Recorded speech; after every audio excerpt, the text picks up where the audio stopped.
बच्चों, कैसे हैं आप सब? आशा करती हूँ आप सब अच्छे होंगे, स्वस्थ होंगे। स्वागत है आपका इस कक्षा में। आइए आज हम पढ़ते हैं हिंदी का अध्याय 19, दो प्राकृतिक वैद्य। हमारी स्वास्थ्य रक्षा करने वाले पेड़ पौधों में तुलसी और नीम बड़े उपयोगी हैं। तुलसी का पौधा लगभग हर घर में पाया जाता है। जब हमें सर्दी जुकाम हो जाता है तो काली मिर्च के साथ 5 पत्ते घोट कर पीने से सारा रोग दूर हो जाता है। इसके पत्तों में रोग के कीटाणुओं के विष को दूर करने की शक्ति होती है, इसलिए भगवान के प्रसाद में तुलसी दल डालें। तुलसी की भांति नीम भी बहुत लाभदायक पेड़ है। इसका प्रत्येक भाग मनुष्य के बड़े काम का है। नीम की पत्तियों पर जब सूर्य की किरणें पड़ती हैं तो आसपास की वायु शुद्ध हो जाती है। इसकी नवीन कोपलें चबाने या घोटकर पीने से खून साफ हो जाता है। पत्तियों को पानी के साथ उबालकर उस पानी में स्नान करने से चर्म रोग नष्ट हो जाते हैं।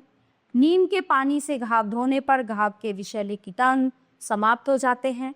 पत्तियों को उबालने आदि की परेशानी को कम करने के लिए नीम का साबुन भी बनाया जाने लगा है। कभी कभी इसकी पत्तियों को जलाकर विषैले कीटाणुओं और मच्छरों को दूर भगाया जाता है।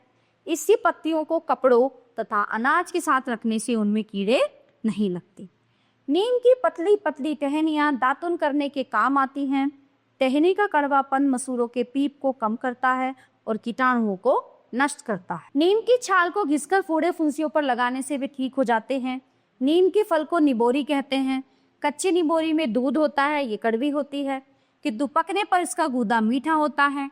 नीम की गुठली बड़े काम की चीज है। इस गुठली से तेल निकाला जाता है। नीम के तेल की मालिश से खुजली तथा अन्य प्रकार के चर्म रोग नष्ट हो जाते हैं। नीम की लकड़ी शीशम, चीड़, देवदार और साल की तरह उतनी अधिक उपयोगी तो नहीं होती, लेकिन इस लकड़ी में घुन नहीं लगता।